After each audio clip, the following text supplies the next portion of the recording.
This is TWiT. Apple's Unleashed event on a Monday M for MacBook. We are joined today by Rene Ritchie of youtube.com/Rene Ritchie to talk all about it. Welcome back to the show, Rene. Thank you so much for having me, Mike. I love doing this show.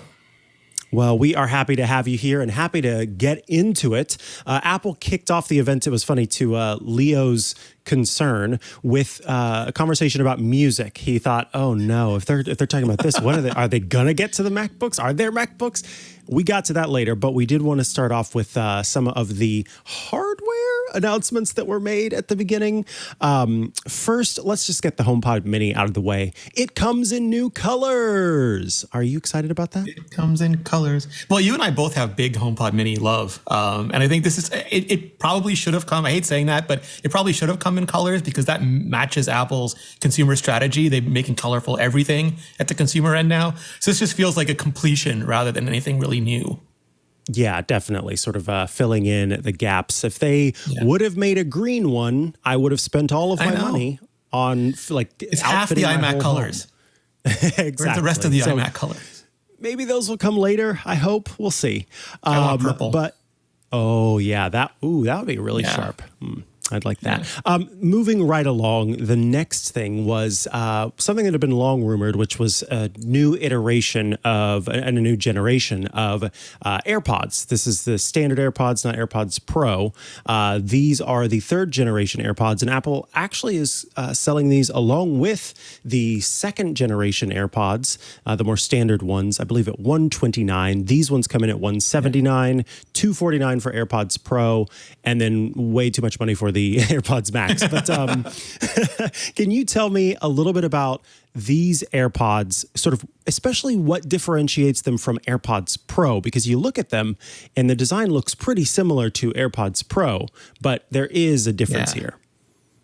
Yeah, there's a couple. One is they don't have the same silicon tips. I know a lot of people, like myself included, love the silicon tips because they fit easily in the ear. But there are also a whole contingent of people who they don't want anything in their ear. They find it incredibly painful and they much prefer the traditional EarPod, AirPod in the ear sort of arrangement. So this maintains that for them, which is huge. It also gives spatial audio, which is Apple's big thing. They're all in on Dolby Atmos and spatial audio. It does not provide the noise canceling or the transparency mode that AirPods Pro does. And that's probably why there's still a big differentiation in the two. That makes sense. These I think come in at an interesting price point between the more standard ones and the ones that you get that have the added features. One of the things that I found interesting was the playtime that you get with these versus the AirPods Pro, which have, among the AirPods lineup, outside of AirPods Max, have the shortest battery life at this point.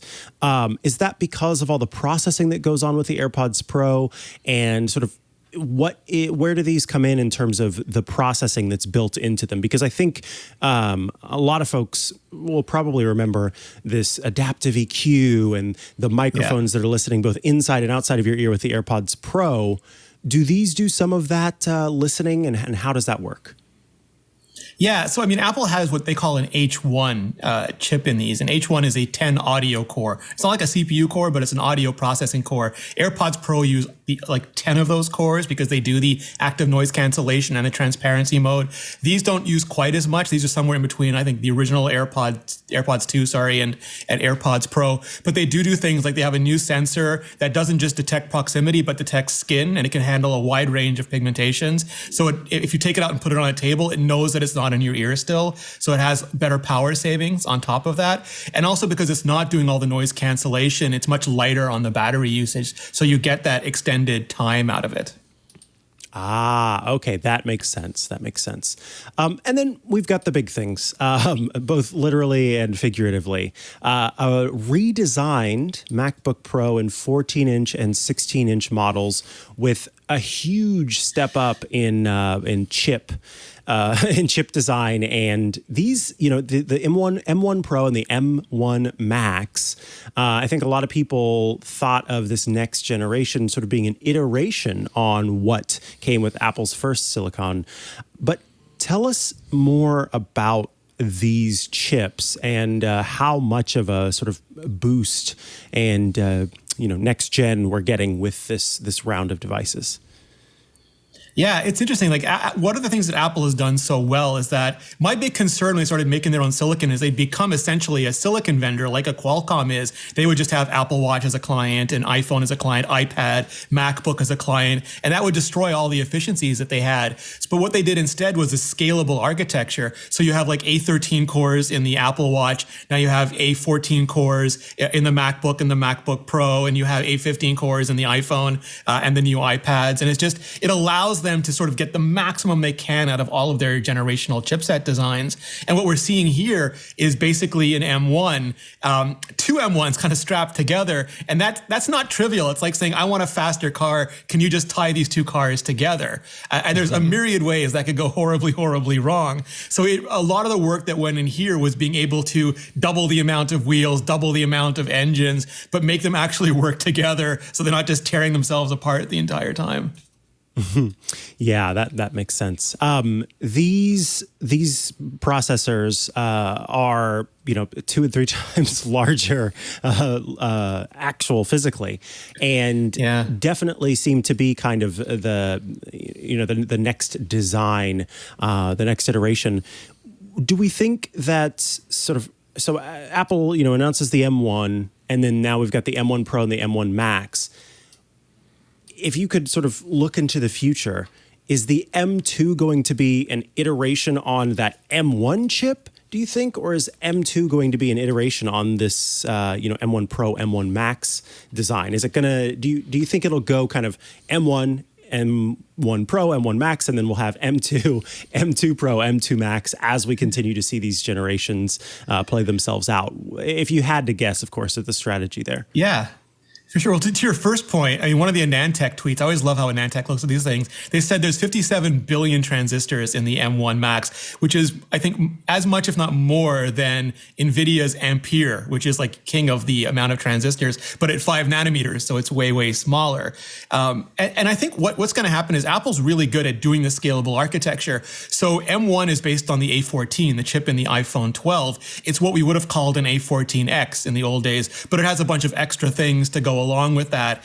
And so what I'm expecting is that we have an A15 now in the iPhone 13, and M2 will be based on that. And the big differences there are the M1 and the A14 have Firestorm and Ice Storm cores, which I joke is like, a dance of ice and fire. Like, it's a very Game of Thronesy expression.